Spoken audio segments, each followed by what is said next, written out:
नहीं, जिस प्रकार से इंक्वायरी हो रही है उससे तो साफ पता लग रहा है कि इसको कवर अप करने का प्रयास किया जा रहा है, क्योंकि बहुत लोगों ने इस विषय के ऊपर बात की है। एक सेक्रेटरी जो रिटायर्ड हैं उन्होंने भी कहा कि 1 किलो का रामायण सोने का बना हुआ हमने दिया था, और चंपत राय के पास अनेकों बार गए, 5-5 घंटे 9-9 घंटे उन्होंने बाहर बैठा के रखा। तो यह तो ये बड़ी छोटा, जिसको कहा जाता है टिप ऑफ एन आइसबर्ग, ये तो अभी तक पूरे पहाड़ में से चूहिया निकली है। तो इस पर तो बहुत गड़बड़ी है, बहुत हेरा फेरियाँ हैं। ये केवल 80 लाख रुपए मिल गए उससे चोरी पूरी हो गई, कैसे हो सकता है? इस पर वीएचपी कह रहे हैं कि सोना चांदी ज्वेल्स जो है उसका कोई चोरी नहीं हुआ है, पैसों का जो फंड है उसके ऊपर हेराफेरी हुई है। वीएचपी कौन है? क्या है वीएचपी? ये तो नकली हिंदू की संस्था है। इन्हीं के आदमी है ना चंपत राय, जिन्होंने सारा कुछ चंपत किया है। उसके अलावा एक कोई गोपाल राव बैठे हुए हैं, एक कोई डॉक्टर अनिल मिश्रा बैठे हैं। कौन है ये लोग? इसके अलावा तो ऊपर तक गया है। आरएसएस कहती है कि हमारी कोई रजिस्टर्ड संस्था नहीं है, हम ग्रुप ऑफ पीपल हैं।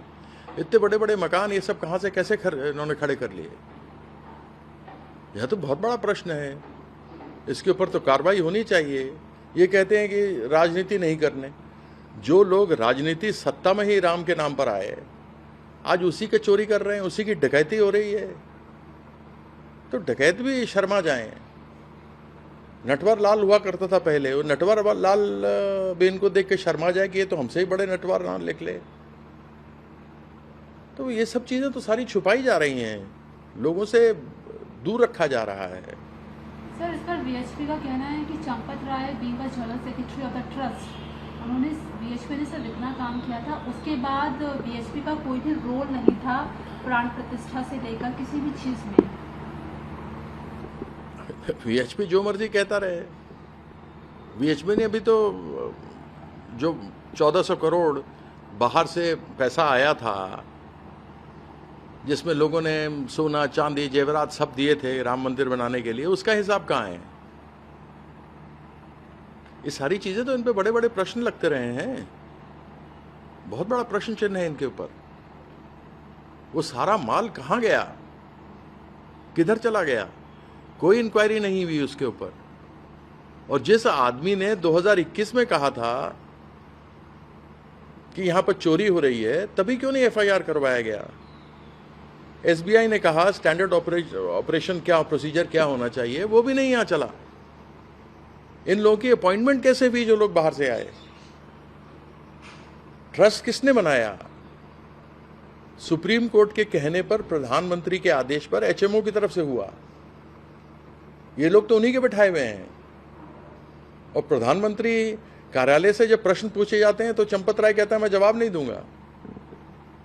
ये देश का हाल है। वीएचपी ज्यादा है देश से बढ़कर। वीएचपी, आरएसएस, ये सब ऊपर हैं, क्योंकि ये सारा खेल ही इन लोगों का है और किसी का है नहीं।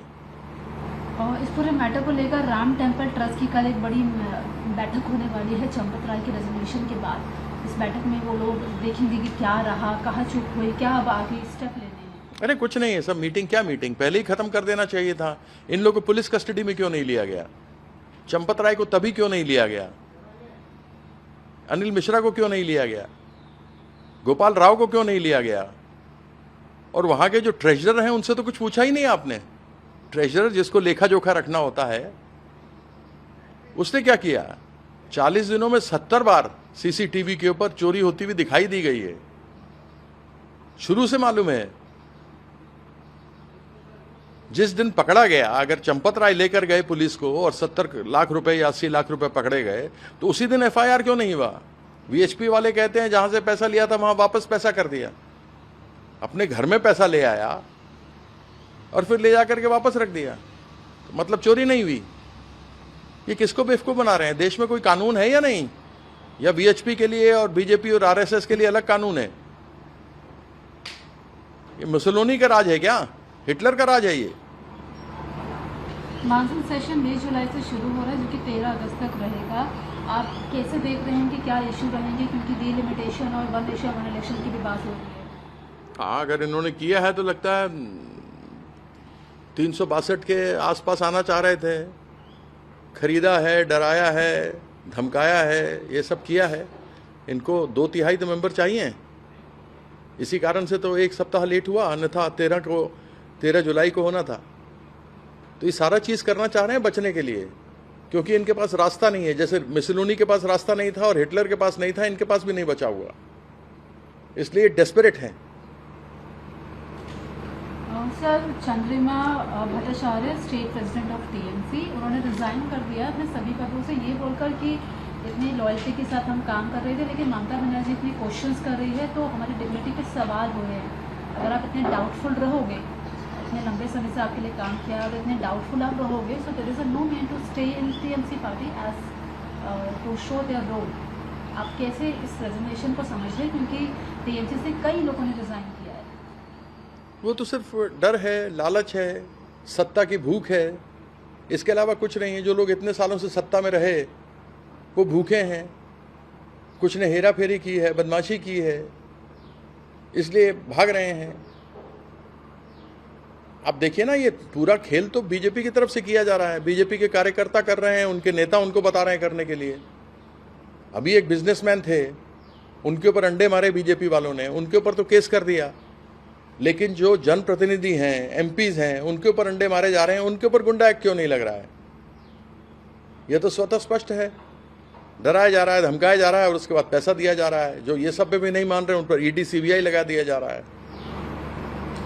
सर, आपसे सवाल है, जम्मू कश्मीर की टेक्स्ट बुक में अकेडमिक जिहाद को ग्लोरीफाई किया जा रहा है, इसके बाद एलजी ने बुक्स को बैन करने की बात की है और शायद वो बैन भी हो गया है। मुझे इस विषय पर कोई खबर है नहीं। आपको क्या लगता है, क्योंकि कश्मीर में ऐसे मेरे लगने ना लगने से कुछ नहीं होता। अगर ऐसा ग्लोरीफाई चीज़ें किया जा रहा है तो जो चीज़ें गलत हैं वो नहीं होनी चाहिए, और बीजेपी भी जो चीज़ें ला रही है वो भी गलत है, वो नहीं आनी चाहिए। कहीं पर भी बच्चों को इतिहास से, साइंस से, आर्ट से जो फैक्चुअल स्थिति है वो बतानी चाहिए। तालिबानी पढ़ाई नहीं करानी चाहिए। आज क्यों ऐसी परिस्थिति हो गई? सब कुछ हो रहा है, सुबह फिर एक चाय, धर्म की चाय पिला देंगे, सब कुछ बदल जाएगा। क्या धर्म के नाम पर नौकरी मिल सकती है? महंगाई कम हो सकती है? काला धन बाहर से आ सकता है? क्या स्मार्ट सिटीज़ बन सकती हैं? वो तो बंद ही हो गई स्मार्ट सिटीज़ 14,000 करोड़ लगाने के बाद। बुलेट ट्रेन का मालूम नहीं, महिला सुरक्षा बची नहीं। बंगाल में देखिए, रोज़ आधा दर्जन रेप हो रहे हैं। बस मुगली घुट्टी राम की पिला देते हैं, बस बात खत्म हो गई, देश खत्म।